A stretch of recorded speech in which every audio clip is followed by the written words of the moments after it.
Muraho neza inshuti za Clarisse TV show in action. Uyu ni wa mwanya wacu wo kuramya no guhimbaza mu bikorwa.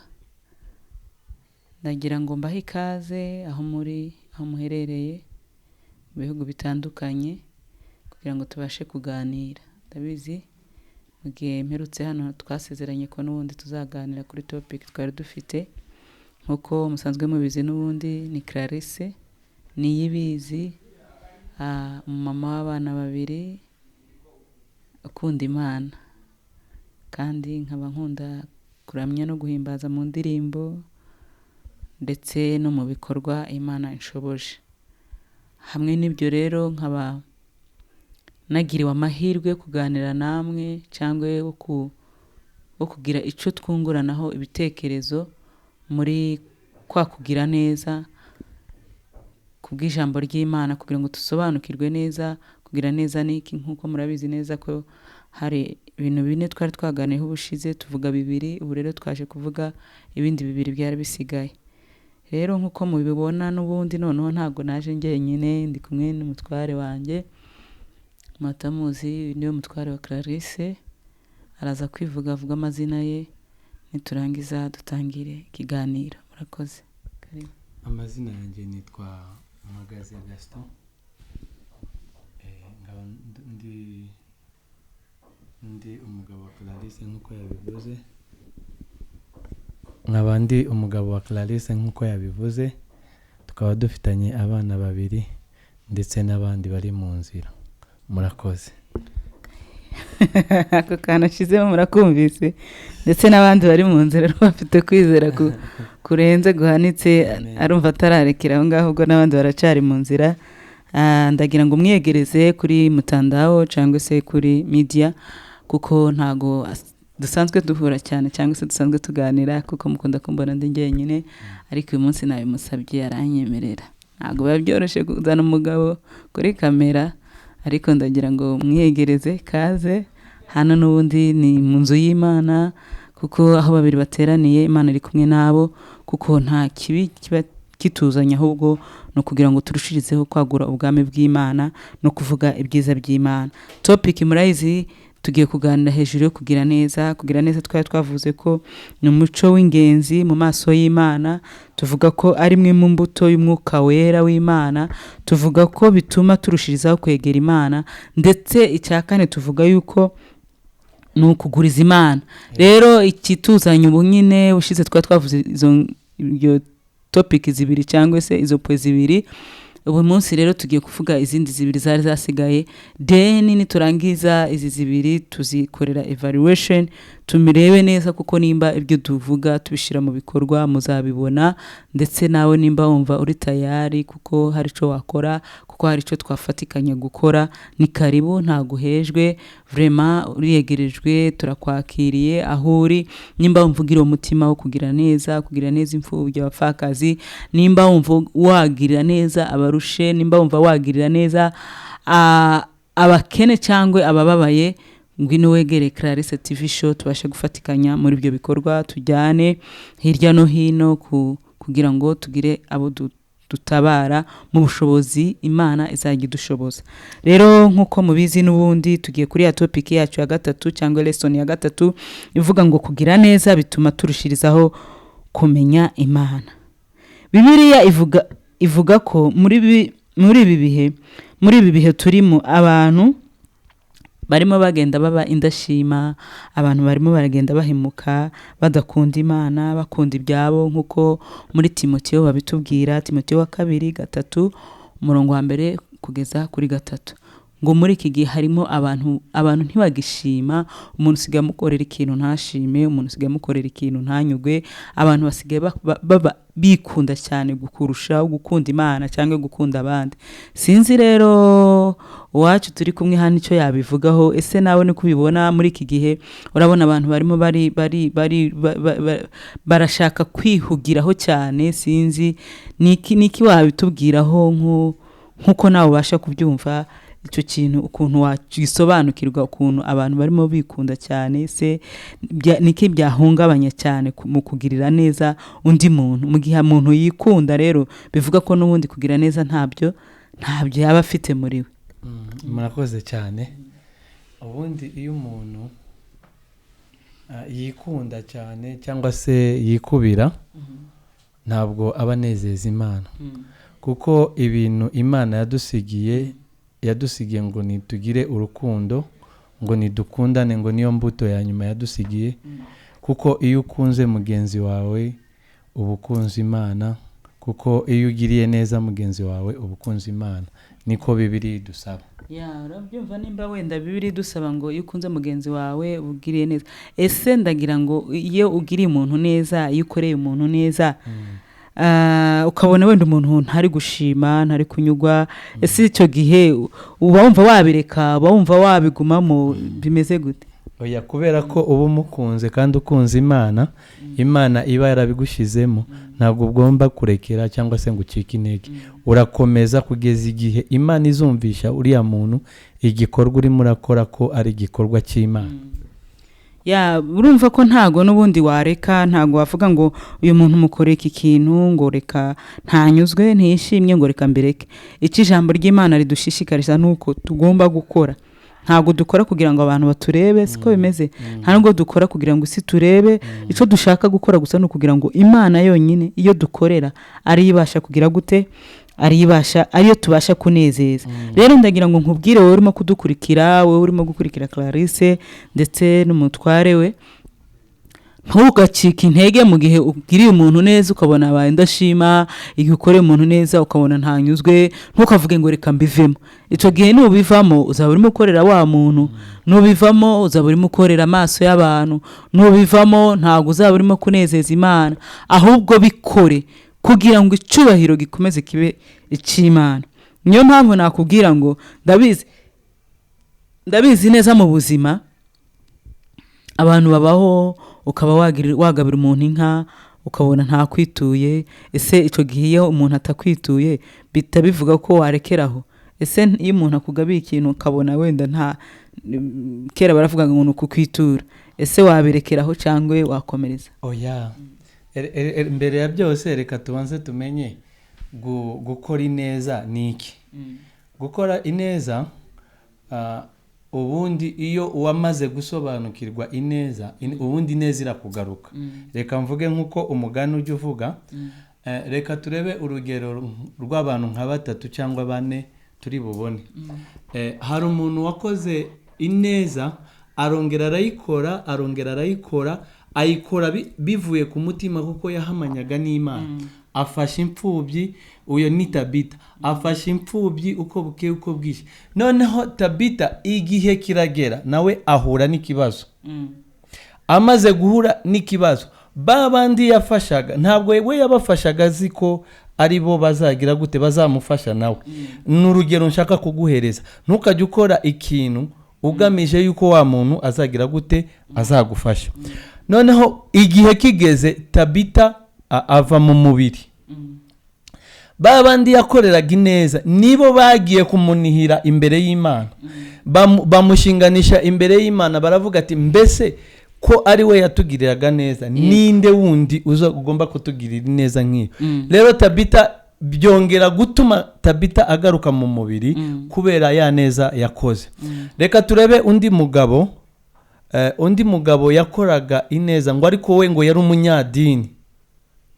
Ineza arayikora, ngo yari ndetse n'umugaba w'ingabo. Tubisanga hariya hariya musi ya Tabita nyine, mu byakozwe n'intumwa, aho dusanga Tabita yagize neza. Hanyuma mu byakozwe n'intumwa 10, ngo uyu Koroneliyo ngo yari umugaba w'ingabo, ngo agakora ineza uko bukeye uko bwije atitaye kuko. Ngo igihe kiragera Imana iramugenderera kubw'ineza yakoraga.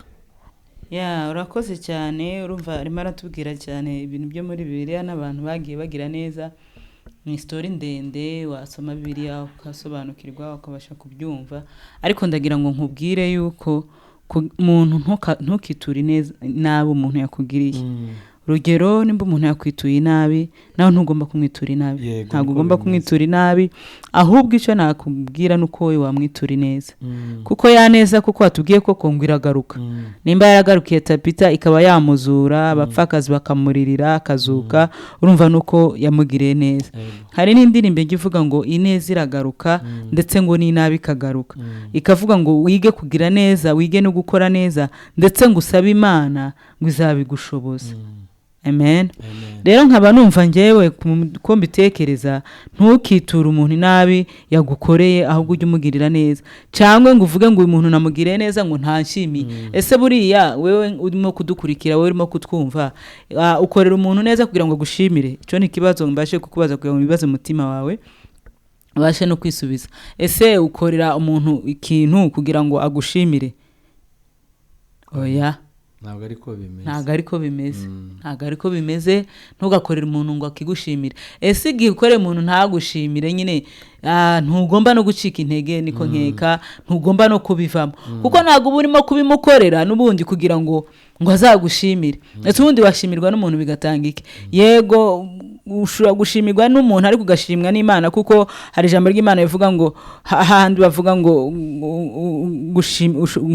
iyo washimiwe neza n'abantu n'Imana buriya iba yagushimiye nabyo ni byiza ariko ntugatagetinge ngo ngiye kugira uriya muntu neza ngo kubera ari umukire ngo nawe azagira gute ngo cyangwa ngo kubera uriya mwana ngiye kumufasha kwiga ngo igihe cyose azabonera akazi ngo azamfashe ubundi ugasanga umuntu urugero wishuriye umuntu ishuri sibyo urugero wenda nimba ushobora kuba ufite nk'abana ba grand frère bawe ukabishurira ishuri wabona umwana yiboneye akazi wamusaba nk'iyo mbaho cyangwa ayo mafaranga ntayaguhe ukamusanga warakaye wagize gute umutima urenda guturika runaka naramugire neza ntago bizi uriya ninge byagenze gutya oya ubundi banza wibaze ineza iturukahe ubundi neza ituruka ku Mana yego buri muntu wese ntabwo ari impano ubundi neza ni n'urukundo ntabwo ari impano ye yego si impano kandi iyo Imana yamaze kukugera ineza ikubonekaho ariko nyine umenye ko n'ineza ni urukundo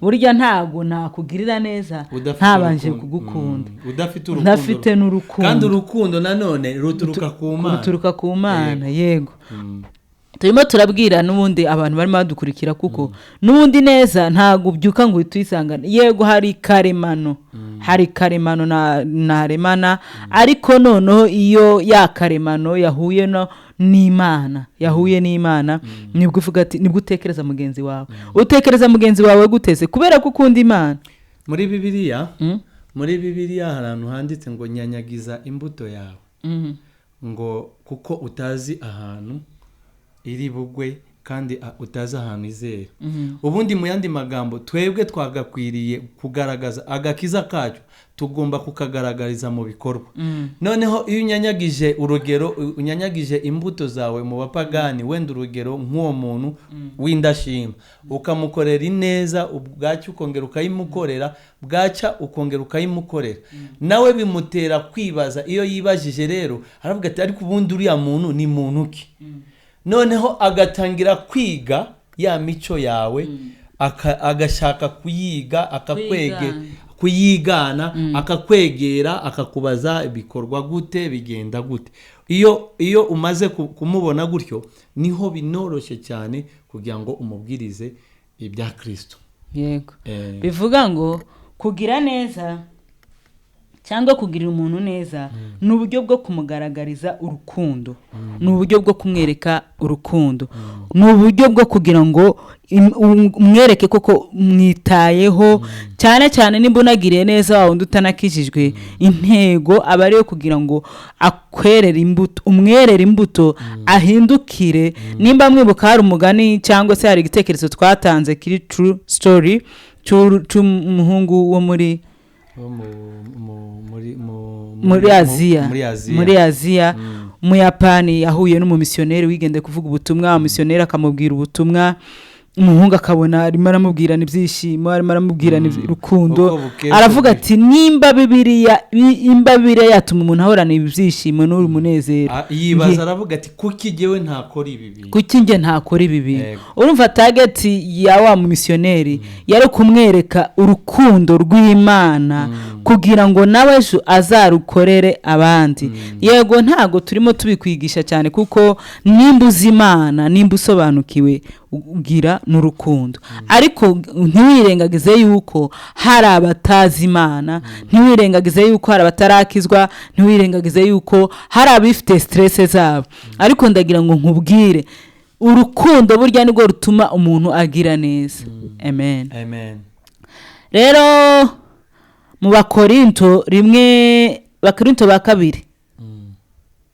13:4 haravuga gute urukundo rurihangana rurizera ruriringira ndetse urukundo rubabarira byose rukiringira byose yego noneho niyo mpamvu nshaka kukubwira ngo hahirwa abagira neza kuko ari we bazayigirirwa ahangaha icyo bishaka kuvuga nimba ndi kugira neza twavuze yuko tudateze kuzagirirwa neza n'ababandi bayitugiriye ahubwo hari ugomba kutugirira neza kandi akabidufashamo ninde niwe Kristo nimba ndimo nigirira neza nimba ndimo nkora imirimo myiza uzabimpembera niwe Yesu nizo mbuto rero turimo tunyanyagiza kandi Kristo rega nibyo adusaba Kristo hari ahantu umugabo umwe uyu mugabo yaritokeje Kristo ava mu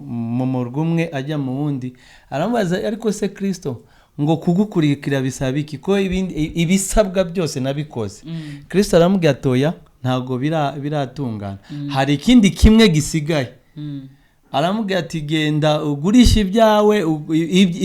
ibyawe bibashe gukora umurimo w'Imana ufashe imfubyi n'abakene uyo muntu aravuga ati sawa ngiye kubigerageza inkuru ye irangiriraho bari bava mu murwa bajya mu wundi ahura n'uyo mugabo w'umutunzi ahangaye ati se ko amategeko yose asabwa mu byanditswe ndetse na Bibiliya ko nyakurikiza Yesu aramwitegereza asanga adafite cya kindi cy'urukundo ahangaye ngo hasigaye ikintu kimwe muri ibyo wunguka fata bimwe usangire n'abagenzi bawe aho iyo nkuru niko yarangiye agiye ariko yari amaze gusobanukirwa ubwo uyo muntu nimba yaragiye agakora ibyiza Imana izabimugororera kuko tubisanga muri ibi ariko nimba atarigeze akora ibintu byiza nkuko Uwiteka umwami Imana yari yabimusabye nkuko Kristo yari yabimusobanuriye ko hasigaye ikindi kintu kimwe cyo gukora ineza iyo neza rero niyo Kristo arimo aradusaba muri iyi minsi ya none bivuga ngo kugira neza ntago bivuga ngo kugira neza n'ubundi ntago ari ukuba yego ni byiza kuba ufite ikintu pratique ariko ni neza gusa kuko muribuka neza mbasobanura mbabwira ati n'ijambo ryiza gusa nuburi cyuha umuntu yakuganye ukaribuka ukabona ntacyo ufite cyo kumuha usibye ko ntiwabura icumu mubwira ijambo gusa ryiza mubwira ijambo bajyaga bambwira ngo ineza ni mwene wabo n'Imana mu yandi magambo ineza ni Imana icyo cyonyine kirahagije rero twakwifurizaga yuko nawe udukurikirana nawe utwumva ugerageze ku muturanyi wawe ugerageze ku mushuti wawe ugerageze ku barwayi ugerageze gusanga abo bantu bari mu bitaro reka duse nkaho tubingingira reka ubingingire ineza yawe ni iyihe ineza si ukubimujyanira ikiro cy'isukari ineza yawe si ukumujyanira icyayi ineza yawe ni icya kindi umwami Imana abahamanya nawe kugira ngo ubashe gukora ushobora no kugenda ukanamusengera gusa ukamuhumuriza ukamubwira ati Kristo aracyari ku ngoma humura uzakira ibyo byonyine birahagije iyo nayo ni ineza ineza ntigira umupaka ineza ntisaba ibintu byinshi ineza ntisaba ibintu bya mirenge akantu gato ukora ako konyine kagaragaza ineza bivuga ngo wowe watinyaga kuvuga ati se ndagira neza mfite iki ko nta kintu mfite ko nta amafaranga mfite byonyine gusa no gusekera umuntu smile ukamusekera akubwiye ukamwishimira ubu mugiriye neza stress zirashira ariko kumbe haracyari abantu bishima haracyari abantu basubiza neza haracyari abantu bicara bakaganira bagaseka bakisubiramo amateka bagaseka ntiwibaze yuko hari abantu batagiseka barahari bababaye bafite amastress menshi ariko yabona nk'umuntu nkanjye Clarisse arimo arisekera akagira gute nta kindi ni neza ya Yesu n'urukundo rwa Yesu rero ushobora kuba ntacyo mfite naguha ushobora kuba wowe ntacyo ufite waho umuntu ariko byibuze mubwira ijambo ryiza ijambo rimuhumuriza ijambo cyagaye yihebye ijambo ryihumure ubumugiriye neza yandagira ngo murabyumvishije kugira neza bituma turishirizaho kumenya Imana cyangwa se gukunda Imana kugira neza bituma urushirizaho kugira gute kumenya Imana ese ntago wadusobanura gato ukuntu uri kumva nk'iyo topic kugira neza bituma dushirizaho kubaha Imana gute se ubundi ineza ni Imana ubwayo ubundi ineza ntago wayikora udafite Imana iyo ugiye mu mibare uhita utangira ukavuga ati ariko se najya gukora uriya muntu neza aya mafaranga wenda yakagize gute yakagize ubwo mbaze mu mafaranga cyangwa se iki gikoresho cyanjye cyangwa se itike yanjye ngiye gutanga gusura umurwayi nubwo utamujyanira ikintu isi nakayigirisha ubwo icyo gihe ntabwo uhamanye n'Imana kandi ntabwo uri mu mwuka ariko uhamanye n'Imana ujya gukora ineza uravuga ati nubwo yaba ari itike ibisabwa byose ndabikora ariko mu bushobozi bwawe ntabwo ari ubushobozi bwa mirenge ineza ntabwo isaba ibya mirenge ineza ni umutima w'urukundo nyine gusa ineza irihangana ari byo bindi bikubiye mu rukundo urukundo udafite urukundo ntiwakwihangana aho bishatse kuvuga iki na ya mafaranga ufite ntabwo wakwihanganira kugira ngo ubashe kugurira umurwayi kilo cy'isukari ubashe kugenderera umurwayi ubashe gusura umurwayi ubashe gufata umwanya wo gusengera umurwayi ineza ntabwo bisaba gusa ngo umujyanire ikilo cy'isukari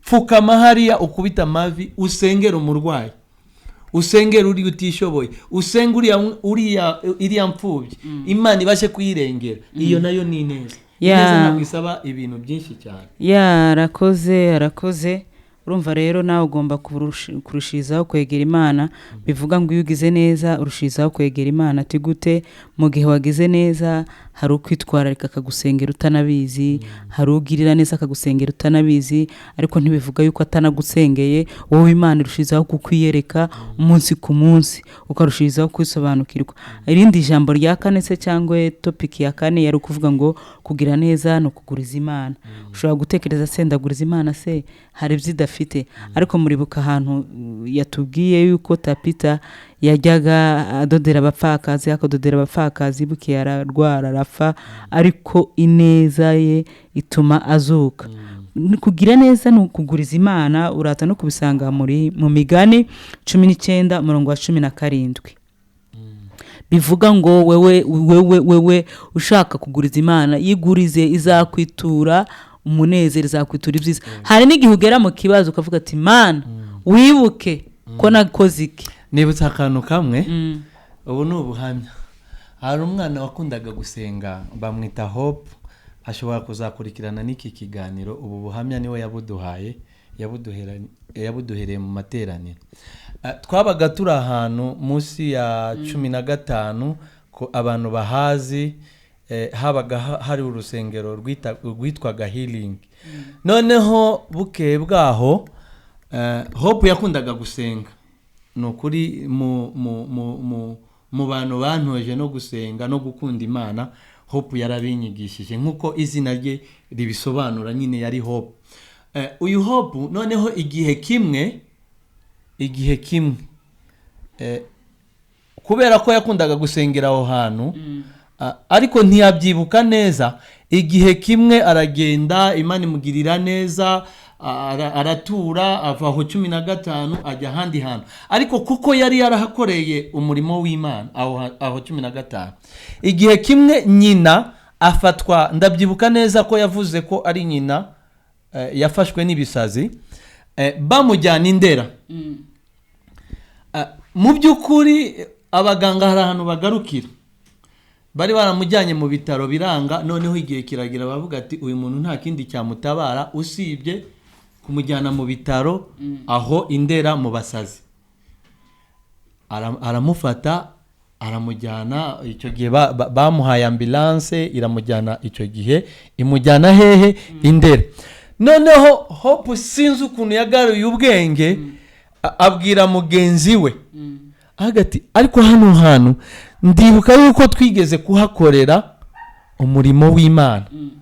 Ahantu dutangira umurimo w'Imana, twakoreye umurimo w'Imana, nirirwaga mpasengera, naraye muri iki gishanga igihe kirekire, nahakoreye umurimo w'Imana igihe kirekire, nahabwirije abantu benshi.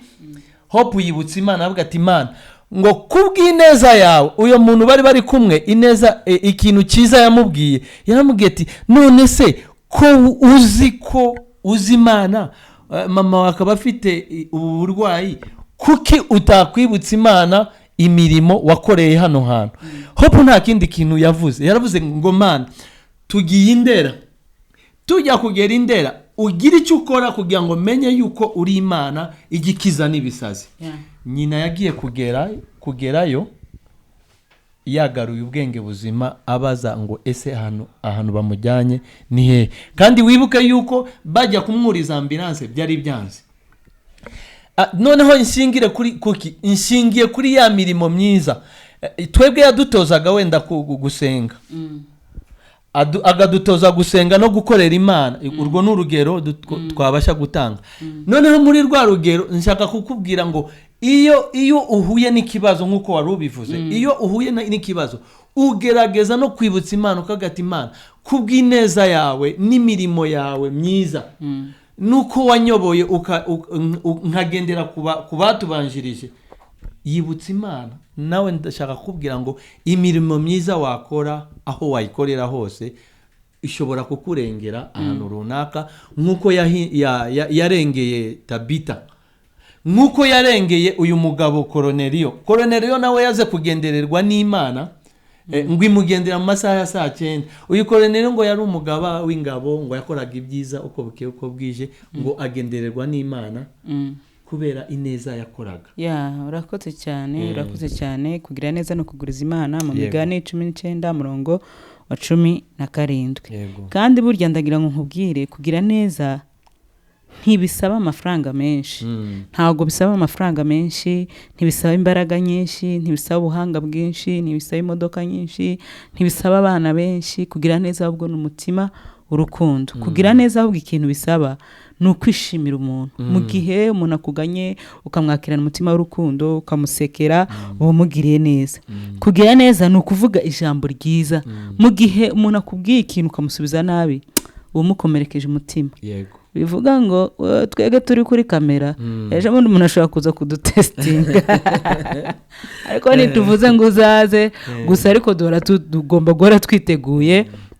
Ashobora kuba na kino kiganiro akavuga ati bari abantu muri go batwigisha gutya, reka njye kubatega mu magambo ndebe ko bansubiza nabi. Rero uramenye oya, n'ubundi twambaye umubiri, ariko nanone uko bukeye uko bwije, Bibiliya iradusaba ngo duhore twiteguye.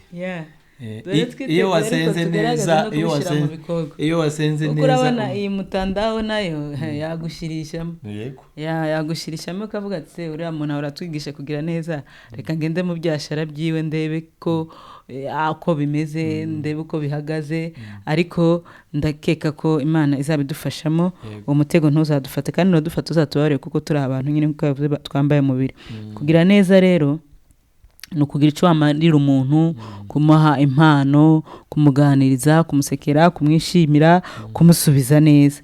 Mu gihe cyose umuntu agiriye neza abikuye ku mutima, cyane cyane abitewe n'urukundo akunda Imana, ineza ye isusurutsa imitima yabo yagiriye neza. Mu gihe cyose ugiriye umuntu neza ubikuye ku mutima, utavuga ngo azanyitura neza, utavuga ngo azangirira neza, igihe cyose ugira umuntu neza bimususurutsa umutima nawe akumva arishimye akumva hari ikintu bimusubiza mu ibyiringiro. niyo mpamvu rero ngira ngo nkubwire ushobora kuba ufite mama wawe ari umukire cyangwa papa wawe ari umukire ukavuga se kuki batangirira neza. ni master ariko sina master, ntaga ni ngombwa ariko sina ngombwa, sibyo rero ntukabimwiture. nimba uwo mutima utaramugiramo urukundo ntukivuvuta, ahubwo wowe gira undi neza. hari ushobora kuba ufite anko wawe wakwigishije cyangwa anti wawe akaba yarakize ukavuga se kuki atangirira neza, ibyo ntibikaguca intege, haracyari ibyiringiro. we kora neza gusa mu mutima wawe, hari uzakwitura. amen. hari urimo kuguriza kandi uwo uguriza ntabwo ajya yambura.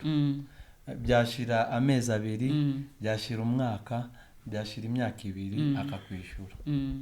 yo hari igihe ushobora gutekereza se ko nagize neza, naruhiye ubusa, ese naruhiye ubusa nta kintu nagezeho. rero ntugatekereze kuko iyo ugize neza ushobora kuba waruhiye ubusa. hari agaciro imbere y'Imana, imbere y'amaso y'Imana, nkuko twavuze ngo kugira neza bigaragaza agaciro keza imbere y'Imana. ntukavuga se runaka ko namugiriye neza akaba atanyituye neza, wowe menya gusa ko hari uwo wayigurije, ahubwo ujya kwishuza. ntukajye kwishuza umuntu ngo namugiriye neza ntiyangirira neza, ahubwo ishuza Imana kuko batubwiye ati n'ubundi nukuguriza Imana. bariyo wishuza rero kuko niyo izabasha kugira gute kukwitura. rero inshuti za Clarisse, ndagira ngo n'ubundi mukomeze muryoherwe n'ibiganiro byacu. kugira neza tugerageze kubishyira muri pratique vraiment, tutitaye ngo umuntu yaraduhemukiye cyangwa twagira umuntu neza twitura inabi. oya, purpose niyo kugira ngo twige gukunda Imana no kumenya Imana kurushiza mu mitima yacu. rero turabakunda kandi n'ukuri turabazirikana. comment zanyu ziradushimisha, namwe mujye mudukunda mudushigikire, kuko murabona uyu munsi noneho twazanye n'urugo rwose, bivuga ngo inzu yacu nyine igiye kuzagira neza. mu dusengere Imana izabidushoboze. n'ubundi ndabasezeranya kuko n'ubundi nyuma yo kwiga ibi bice 4 uze kubitegera neza, bishire noneho tubishire mu bikorwa. ubutaha tuzahurire kuri tere, twahurira kwa muganga, twahurira ahandi gufasha abantu mu muhanda gutyo. ndagira ngo nguhe karibu nkuko natangiye mbikubwira, muzaze dufatikanye muri ibyo bikorwa, twige kwamamaza ubwami bw'Imana mu mahanga yose. turabakunda, turabishimira. reka twumve Papa Jesse adusengera kugira ngo turangize ikiganiro cyacu. ciao ciao. Kadusenge. Mwami Imana, uri Imana ikomeye, uri Imana yo kwizerwa. duciye bugufi kuko uri Imana, uzahora witwa Imana. reka utange inkomezi Mwami Databuja kuri ibi biganiro. reka Mwami Databuja utwagure, udushire kure, kandi kiruta byose abazumva iki kiganiro reka uzabamanukire Mwami mu izina ryawe Yesu Kristo, bazabashe gufatwa n'iki kiganiro, bige gufasha Mwami, kuko mu ijambo ryawe ariho bituruka kandi ariho bikomoka. ijambo ryawe Mwami Databuja riradukomeza muri byose. dore Mwami Databuja igihe aho kigeze, dore duciye bugufi kuko uri Imana, ukomeze witwa Imana, kandi izina ryawe rikomeze rizamurwe, kandi kiruta byose wuzuze umutima w'urukundo mu bantu bawe, kugira ngo Mwami Databuja umwuka wawe agende Mwami Databuja mu bantu bawe.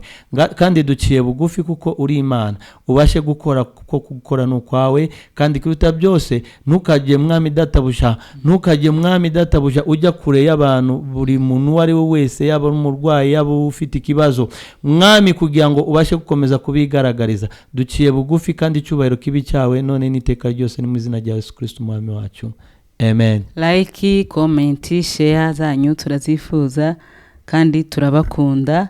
gira icyo ubwira mugenzi wawe cyiza, ijambo rigize umubwira, nimba ari n'umusheri wawe cyangwa umugabo wamubwiye ngo uramukunda cyangwa ndagukunda, bitewe ni situation mwari mumaze iminsi murimo. mugirire neza kuri ubwo buryo. bye bye.